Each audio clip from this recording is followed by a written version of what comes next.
Hello everyone, are you watching AMN Plus? This is our program, Diplomatic Corner. It's our weekly program.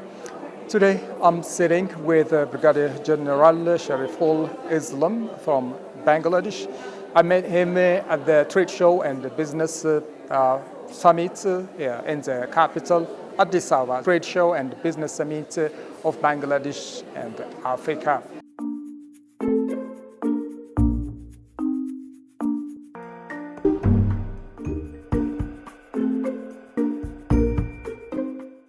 After those fibers are extracted, they goes through an industrial process which makes cloths like this and finally a bag like this. Up to this. Why are you taking so much of pain of making this simple bag? We are making this bag to preserve the Ethiopian pride, the Arabic coffee, to preserve the taste and the aroma of those coffee so that Ethiopian coffee can be served in the table all around the world, be it in Europe and US. Okay? So, when I was planning this one, I was searching pictures from the internet. I found these two. Both these ladies are looking down, so we cannot read their eyes. But you can read their expression. You see, they are happy. They are happy. They have dreams. They have hope in their eyes. If you have an eye like me, you can easily see there are dream and hope. I'm 100% sure. Why they have a big dream and hope? They want to send their children to school. They want to ensure health care for their family. So they depend on this coffee culture, the coffee agriculture. Then, I mean, when you keep looking, you find few more pictures. And in this picture, I saw anxiety. Yeah. Is it not like she's tense? My effort, my labor of extracting the coffee, will it go with the taste that Ethiopia has to US, to Europe, to Canada? So that is the agony, the tension she has. So there comes my country girls and ladies, the mothers and sisters, my ancestors are deeply connected with the Ethiopian coffee in these connections. And these sisters and mothers are our sisters and mothers. Actually, we need to work for them. Yeah? I don't need to work for myself or for yourself. Let's work for this and make Ethiopian coffee be exported around the globe in the sacks collected from Bangladesh. Are you giving me words? Yeah. So, Mr. Warku was mentioning that we do almost 50%. He's a little bit wrong, but I mean the perception is okay. In the 2024, we exported 72% of the world goods product. I mean jute products. So it's not fun. A single country producing 75% of the jute products that's being exported all around the world. Just a little bit of the pharmaceutical. Okay, we export, like in 2022, you can see we exported $189 million of pharmaceutical product all over the world. And we have 270 pharmaceutical companies. We are one of the nation that produces 99% of its domestic pharmaceutical product inside the country. We are proud of our pharmaceutical sector. And they have started now expanding and then exporting and yeah. Your participation demonstrates our shared commitment to deepening Africa-Bangladesh cooperation and promoting sustainable growth. Excellencies, leaders, ladies and gentlemen, this gathering is more than just a trade show. It's a bridge between Africa and Bangladesh, a platform for forging new economic partnerships and a clear signal of our shared ambitions to expand trade, investment, and development cooperation. Our world is changing rapidly. Global trade patterns are shifting, supply chains are being redefined, and countries everywhere are seeking more diversified and resilient partnerships. In this evolving context, Africa and Bangladesh stand poised for a stronger mutual beneficiary alliance. The trade potential between our region remains largely untapped. Barriers such as limited logistics connectivity, regulatory differences, a lack of market intelligence, and financing constraints have slowed our progress. This ratio is therefore a vital opportunity to address these challenges, identify new areas of collaborations, and chart a forward-looking agenda for the trade investment between Africa and Bangladesh. Through direct engagement, business-to-business meetings, government-to-government dialogues, and the showcasing of goods and services, we can unlock new opportunities and lay the foundation for long-term cooperations. Excellencies, ladies and gentlemen, allow me to share Ethiopia's vision and recent progress and how Ethiopia-Bangladesh cooperation can complement this journey. Over the past fiscal period, Ethiopia recorded export revenues of 8.3 billion USD, a reflection of renewed vigor in diversifying both our exports and destinations. We continue to dismantle non-tariff barriers, streamline customs procedures, and improve logistics linkage across the corridor.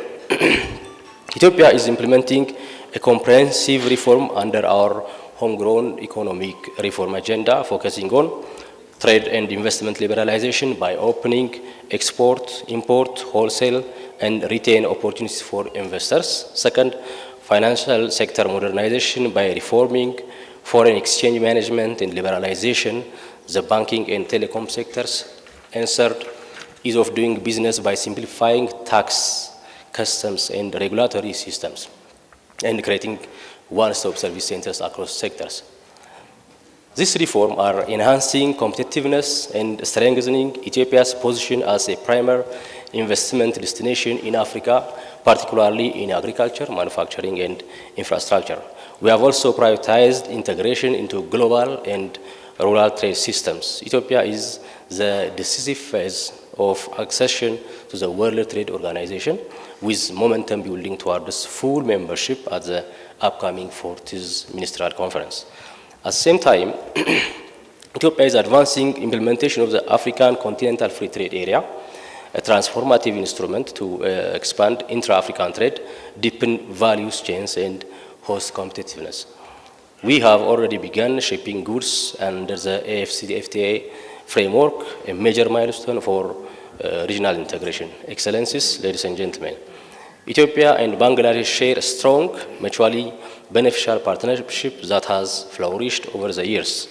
We remain committed to strengthen this partnership under the Bangladesh Africa Initiative and through our bilateral cooperation mechanisms. Together, we can unlock new opportunities for inclusive growth and sustainable development. Trade between Ethiopia and Bangladesh has shown encouraging progress. In 2024, our trade exchange reached about 12.5 million USD.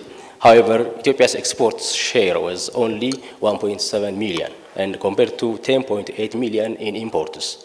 This imbalance clearly highlights the need for closer cooperation to diversify our trade portfolio, enhance market access, and promote private sector partnerships. We see significant potential for collaborations in textile and garment, leather and leather products, agro-processing, pharmaceuticals, and light manufacturing. Both Ethiopia and Bangladesh possess dynamic youth population and competitive labor markets, a strong foundation for building resilient supply chain and shared prosperity. In closing, this trade show is not merely an event. It's a symbol of our shared future, one grounded in partnership, innovation, and mutual trust. Let us use this platform to exchange ideas, build networks, and create lasting business connections that go beyond borders.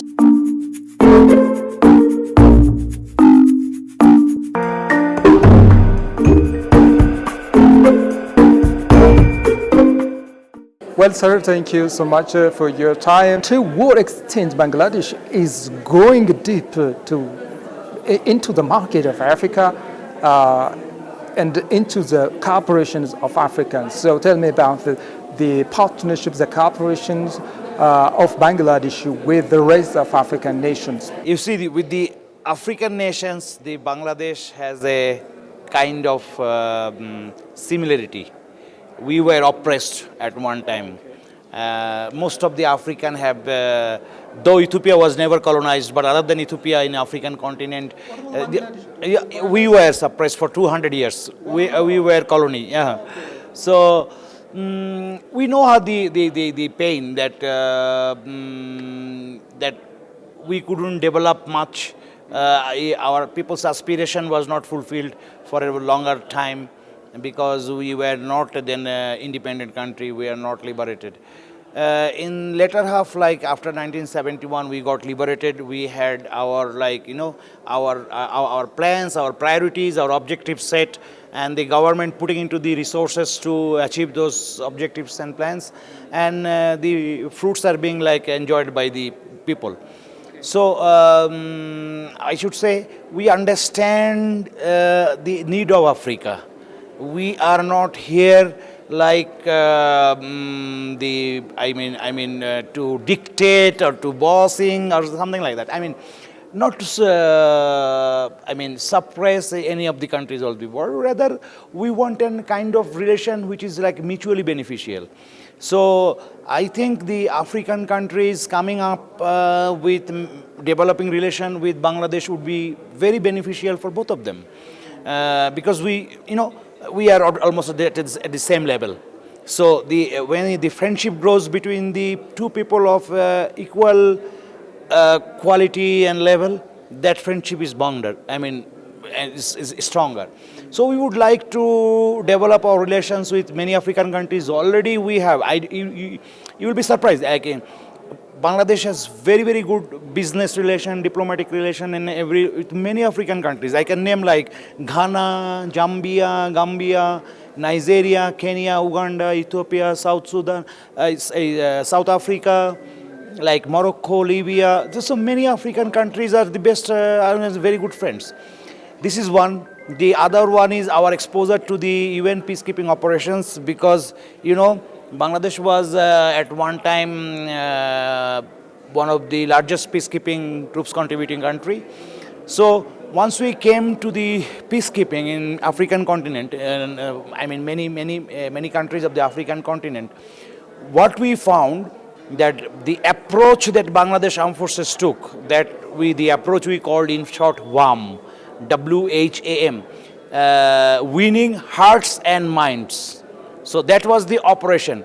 We did not want to crash somebody with might, with power, with weapon, or with ammunitions and things like that. We wanted to win people's heart.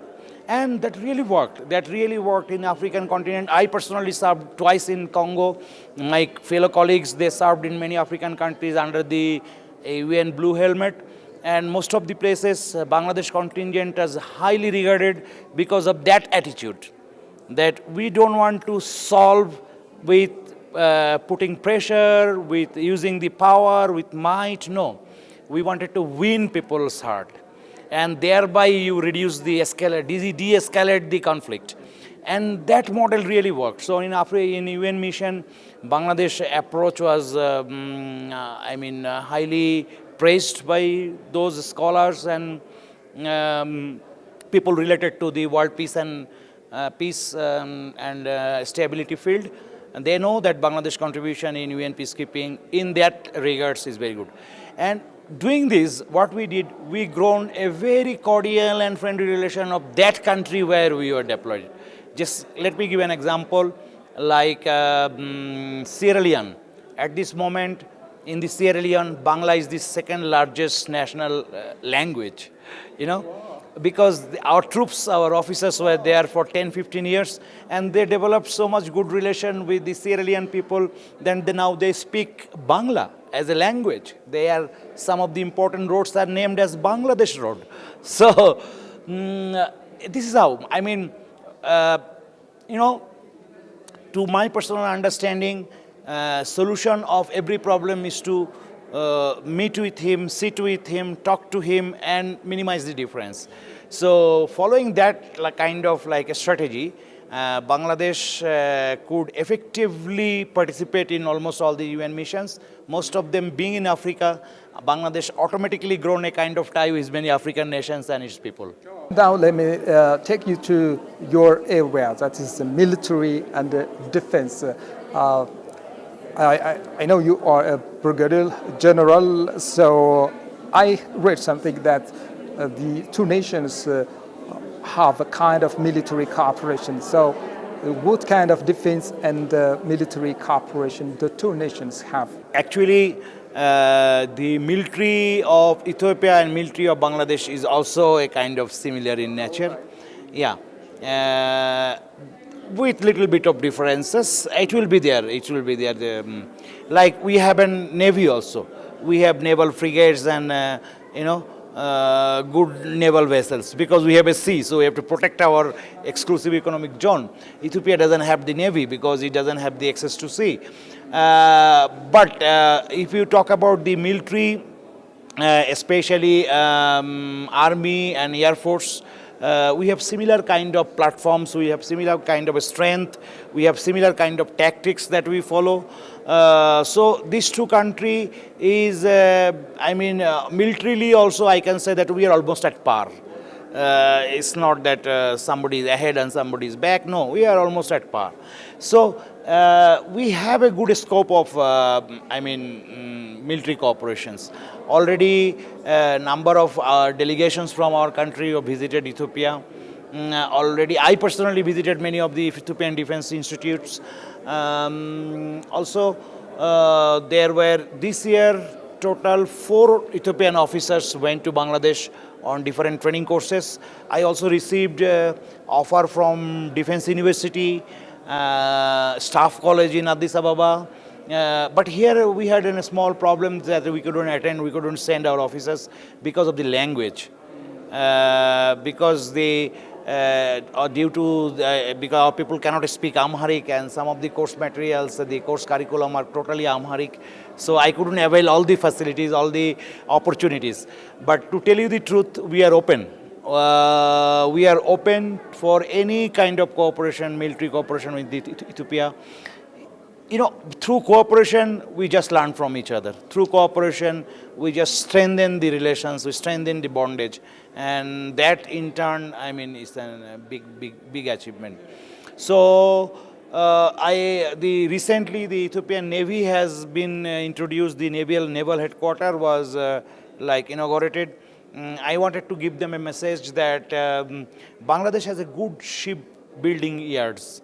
Like Khulna shipyard, which is very close to my house. It's 4 kilometers from my house, like that.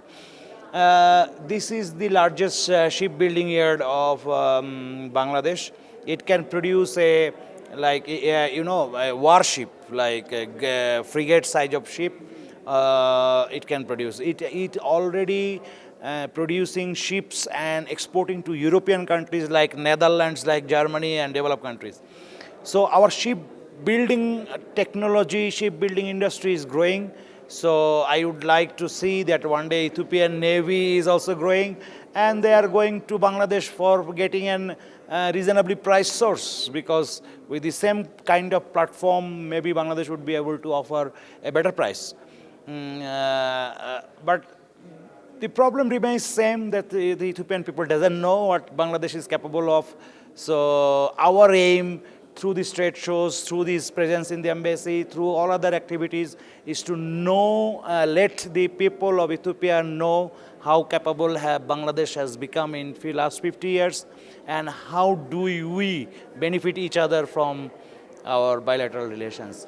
So that's what is the bigger perspective, bigger vision we have, and we are working on that one. The Ethiopian government just recently has just been working hard towards making the country access to the sea. So in this regard, what is your take on that? I think you're closely following what is happening in the country Ethiopia. So what's your take on this? Ethiopia has 135 million people and is the 10th largest country of the world by population, and is being landlocked they need, supplies. Every country, even the mightiest country of the world cannot survive alone. He has to bring products and services from outside.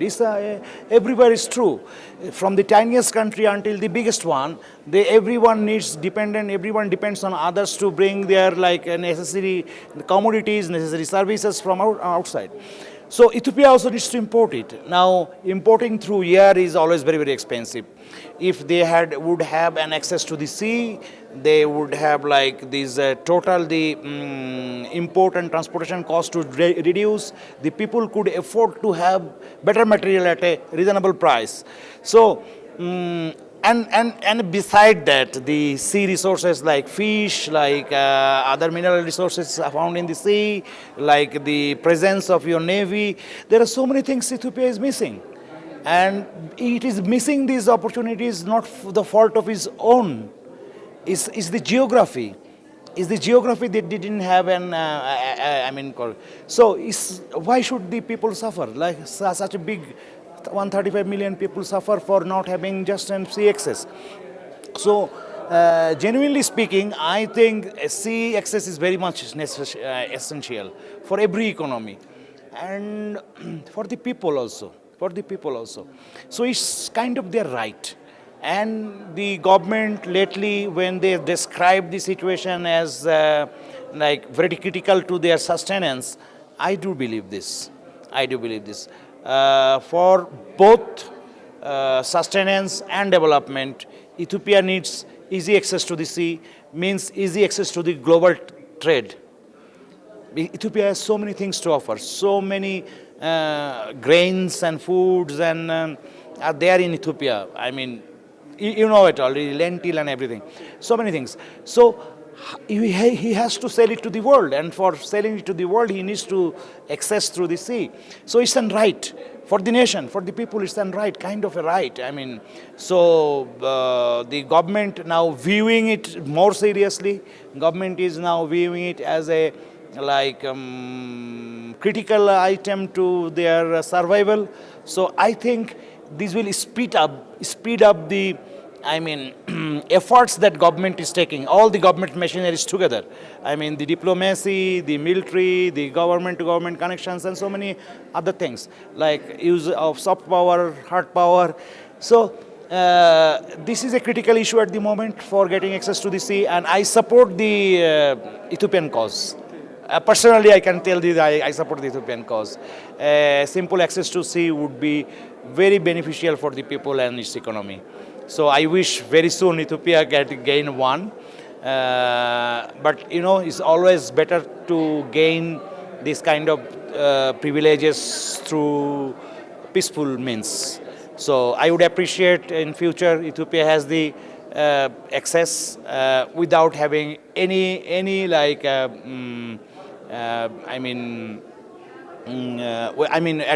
a peaceful way.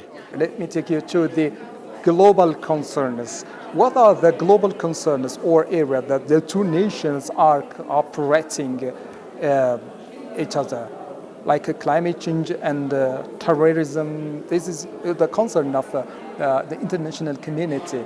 So in this regard, how does it look like, the cooperation of the two nations? The Ethiopia and Bangladesh has similar standing on many global issues. Like terrorism is one, that we have intolerance for terrorism. Ethiopian government has no toleration, they don't tolerate terrorism. Neither we do support, neither we do we are against terrorism, of that any kind of terrorism, we are against that, against any country, against any religion. We are just against terrorism. Ethiopia has the similar mentality on similar standing in many international forums and like that. Also the climate change, we are affected, Ethiopia is affected. Then the bilateral and multilateral issues, Ethiopia, Bangladesh had the same standing. Both the government had the same standing. You can see in the international forums during voting, and you will find always similarity of voting between. So I think we cherish the same dream, hope,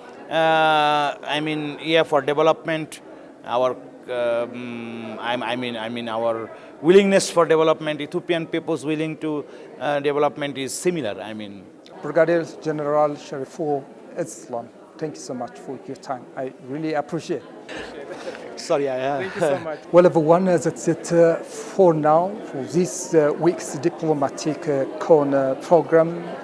I'm Jonas Asres. I've been with the Brigadier General of Bangladesh. I met him here in Addis Ababa at the particular trade show, Africa-Bangladesh Trade Show. We've talked about bilateral issues and other global issues. Until we meet you next week with another guest. Have a wonderful time.